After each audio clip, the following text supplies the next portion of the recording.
Seja bem-vindo, meu irmão, minha irmã, ouvintes da Palavra de Deus. Estamos aqui para mais um estudo. Vamos estar dando início ao curso de Eclesiologia. Amém? Será uma bênção. Vamos estar, quem tem aí o material, né? Na página 1, nós já vamos estar lendo aqui a introdução. Amém? Eclesiologia é o estudo da igreja. Eclesiologia vem da palavra grega eclésia, que significa chamados para fora. O estudo da igreja é de suma importância para aquele que deseja servir como obreiro na casa de Deus. Como servir a igreja sem conhecê-la? A igreja é a embaixada de Deus na terra e o corpo místico de Cristo. Todo crente faz parte da igreja de Deus. A igreja de Deus não possui barreiras de denominações, ideologias ou filosofias. Esta é formada por aqueles que amam a Deus e que entregam as suas vidas, a Ele. Neste breve estudo vamos falar sobre a igreja espiritual e a física, ou seja, a igreja como um corpo místico de Cristo e a igreja como instituição religiosa. O fato é que todos nós, crentes, fazemos parte delas. A igreja cristã foi fundada por Cristo, Você pode ver lá em Mateus 16, 18, continuada pelos apóstolos, Lucas 22, 19, e vive através de nós hoje. Nós, os crentes, somos a igreja de Deus, embora muitos crentes tenham retrocedido ao judaísmo nos dias de hoje. A igreja cristã é legítima representante de Deus na terra. Neste breve estudo, vamos conhecer um pouco mais da igreja. É claro que não devemos nunca deixar de buscar aprender sobre este assunto, pois fazemos parte dela. Que Deus nos abençoe. Amém? Então, irmãos, igreja, Todos nós fazemos parte da igreja, não é verdade? De duas maneiras. A igreja física, que é a instituição chamada igreja, e tem a igreja espiritual, que é o corpo místico de Cristo. Amém? O corpo místico de Cristo. Nós vamos estudar sobre isso, na verdade. O que é a igreja? A resposta a esta pergunta não é muito simples, pois quando pensamos em igreja, podemos estar pensando em uma denominação ou templo, como também no corpo místico de Cristo, a qual todos os crentes pertencem. É fácil confundir estes aspectos da igreja, pois, queiramos ou não, estes estão entrelaçados. Embora sejam totalmente distintos, quando dividimos a igreja em igreja espiritual e igreja física, podemos melhor compreender esses aspectos da igreja. Mas o que é a igreja espiritual? E o que é a igreja física? Como podemos discernir entre ambas? Abaixo vamos buscar dar uma definição destas para que venhamos compreendê-las. Amém? Então nós vamos estar falando aqui, irmão, do que é a igreja física e do que é a igreja espiritual. Nós vamos começar aqui com a igreja espiritual. Quando falamos da igreja espiritual, falamos do corpo místico de Cristo, tá? Ou seja, da igreja universal de Deus, a qual todos os crentes pertencem. Então, todos os crentes, todos aqueles verdadeiros adoradores, eles pertencem à igreja que é o corpo místico de Cristo, que é a igreja espiritual, amém? Que é, de fato, a igreja de Cristo. Quando aceitamos a Cristo como nosso único e suficiente Salvador, passamos a fazer parte do corpo místico de Cristo. Você vai ver isso lá em Romanos 12, 5. Ou seja, como igreja espiritual, somos um com Cristo. Então, como igreja espiritual, nós somos um com Cristo. Amém? O mais interessante é que Cristo não faz distinção entre ele e a sua igreja. Quando Cristo fala da sua igreja, ele não está falando de uma igreja, uma instituição chamada igreja, não. Ele está falando do corpo místico de Cristo. Amém? Cristo não faz distinção entre ele e a sua igreja. Veja na passagem da conversão de Paulo, que está lá em Atos 9, tá? 4 e 5. Nesta passagem, Jesus diz claramente: eu sou Jesus a quem tu persegues. Ele não disse: eu sou Jesus a quem tu persegue, a minha igreja. Então, o que acontece? A igreja espiritual está entrelaçada com Cristo. Ela é uma com Cristo. Nós fazemos parte do corpo místico de Cristo. A igreja espiritual, tá? Quando Jesus diz a Paulo que este perseguia a ele e não a sua igreja, Jesus, na verdade, diz que ele é um com a sua igreja. Para Jesus, quem faz algo à sua igreja, ou seja, a igreja espiritual, no caso nós, os crentes, independente da denominação, não faz só a ele, a ela, né? Mas a ele mesmo. Na Santa Ceia, está lá em Mateus 26, né? Do 26 ao 28, quando Jesus simbolicamente manda os seus apóstolos comerem da sua carne, o pão, e beberem do sangue, né? Do vinho, né? O vinho, ele mostra que estava entrelaçando a sua vida com a deles e da igreja, que ele estaria vivo neles para sempre, né? Que ele estaria vivo neles para sempre. Quando você para e pensa sobre isso, dá uma certa secura na garganta. Cristo vive em nós. Somos parte dele. Isso é muita responsabilidade. Então, ali está simbolicamente, gente, falando da carne e do sangue, ou seja, do pão e do vinho. Ali Jesus, quando você participa da carne e do sangue, ou seja, quando tem essa comunhão, você faz parte do corpo de Cristo. O corpo de Cristo faz parte de você. Você faz parte do corpo de Cristo. Existe essa comunhão, existe essa união, existe essa presença de Cristo em nossas vidas. Amém?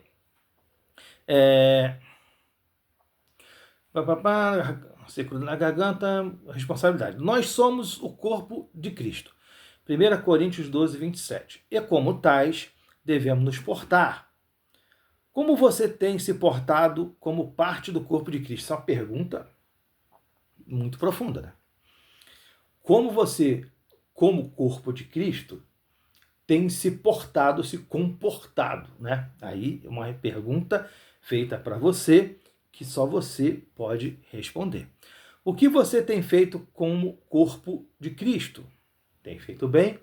Tem feito mal? Não tem feito nada, né? Para onde você tem levado o corpo de Cristo? Isso aí é uma coisa tremenda. Para onde você tem levado o corpo de Cristo?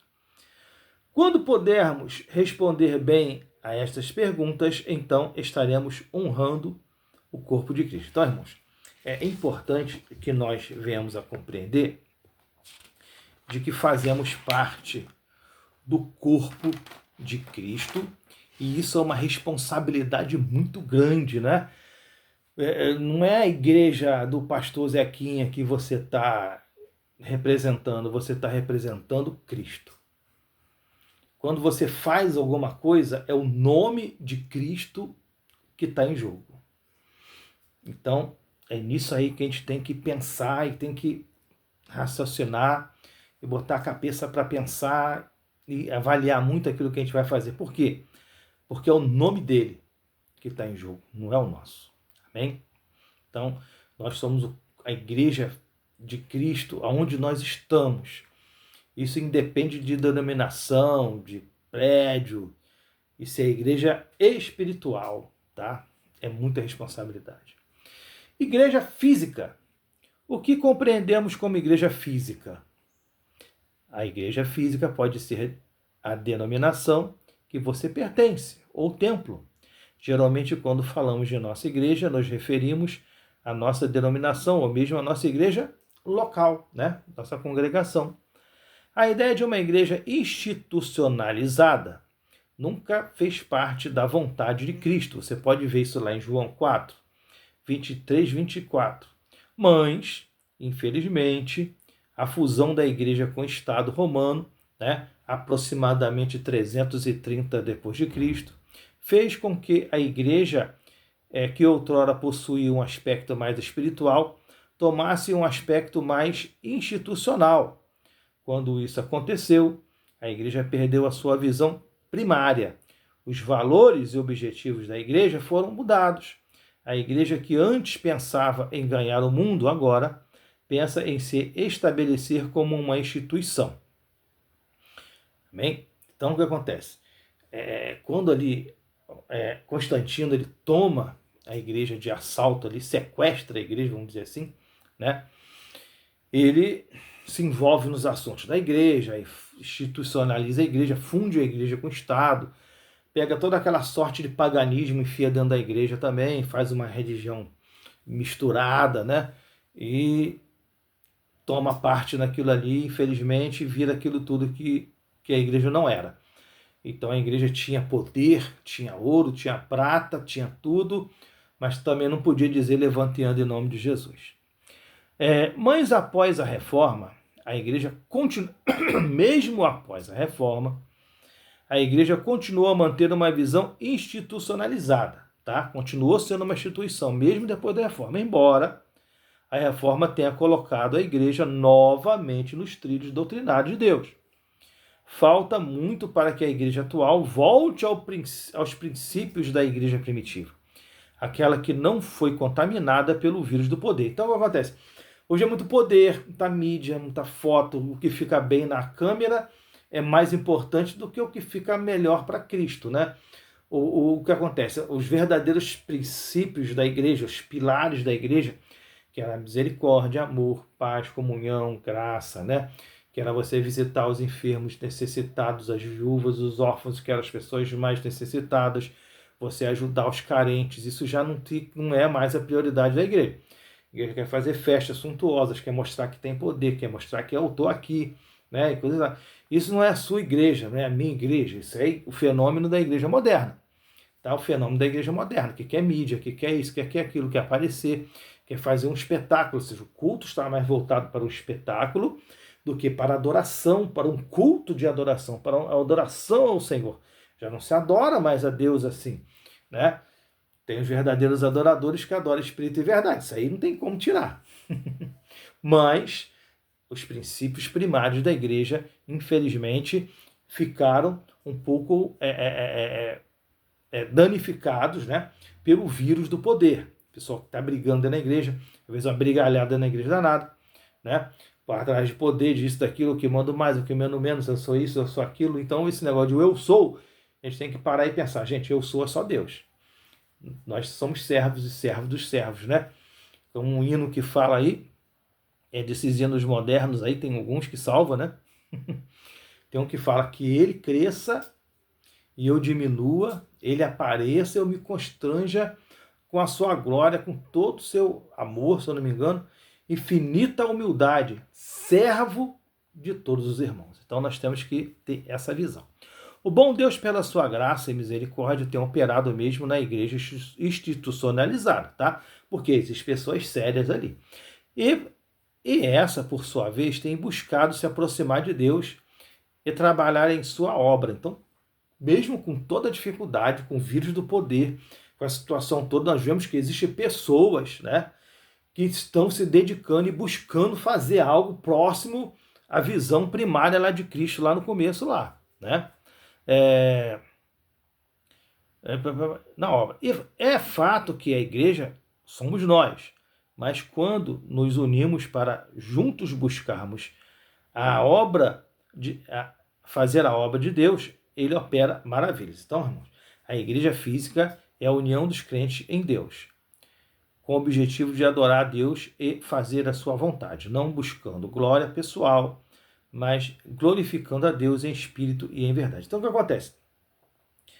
A igreja que Cristo planejou na sua mente não era uma instituição, era algo de dentro, né? Jesus falou, o meu reino não é desse mundo, era algo interno, era algo pessoal, era algo mais voltado para uma fraternidade. Você pode ver lá em Atos 2:42, que a igreja, o aspecto da igreja primitiva era mais de uma fraternidade, uma união, de um grupo de pessoas que se amavam e que buscavam o bem comum, estavam ali juntos, se cuidando, se guardando, essas pessoas eram a igreja de Deus. Hoje nós vemos uma coisa assim bem, né, o prelado, né, dos sacerdotes, né, aquela coisa toda aquela pompa, e que isso não existia na igreja primitiva, né?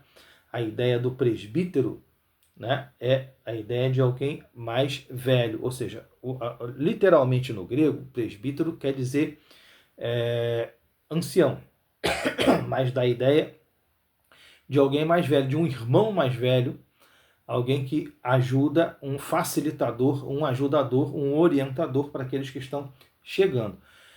Mas, infelizmente, essa herança católica de colocar o cara como sacerdote num altar, aquela coisa toda, aquelas divisões todas, isso aí foi uma coisa que, infelizmente, é o vírus do poder que cegou a mente das pessoas, tirou aquele Cristo, né?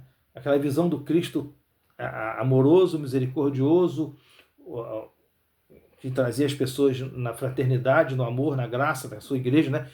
E ali, você lendo ali o Atos dos Apóstolos, você vê que todo dia as pessoas se maravilhavam com aquela união, com aquela coisa, e todo dia Deus acrescentava as pessoas, eles estavam juntos no partir do pão, nas orações, na comunhão, e era algo maravilhoso, espetacular ali, que não tinha precedente. Então, era a manifestação pura da Igreja de Cristo. Infelizmente, hoje, o vírus do poder fez com que a igreja se modificasse bastante. Amém? Então, essa ideia do presbítero, né, que saiu uma coisa do irmão mais velho, de alguém que está ali ajudando. Havia ali um grupo de presbíteros, um conselho, né? Ninguém mandava sozinho.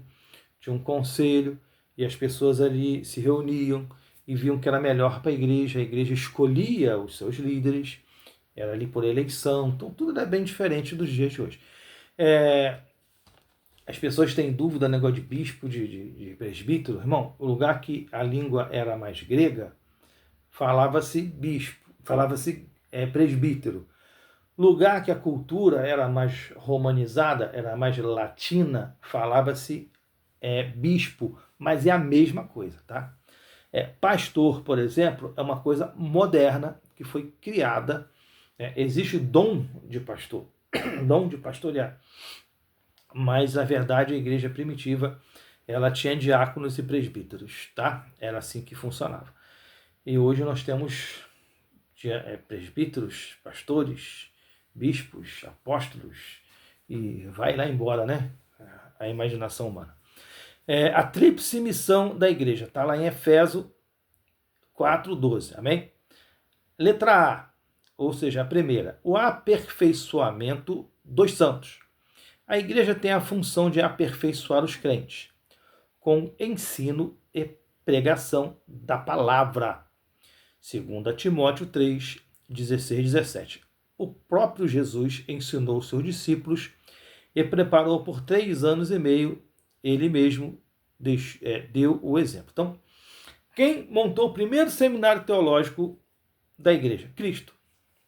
Tem que dizer.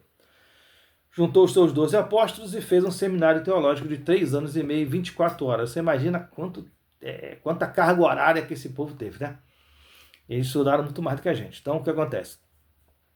Cristo instituiu isso. Depois, as pessoas abandonaram essa visão e o pessoal começou Deus me revelou que você é pastor. E o cara vai lá onde o cara é pastor, sem preparo nenhum.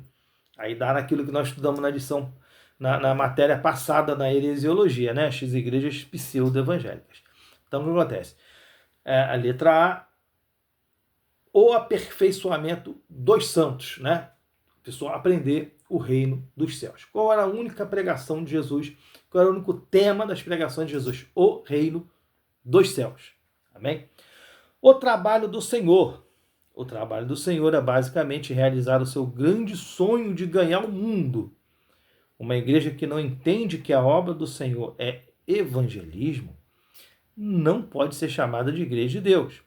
Tudo que se faz na igreja se deve culminar em salvação de almas, tá? A igreja está ali para salvar almas, gente.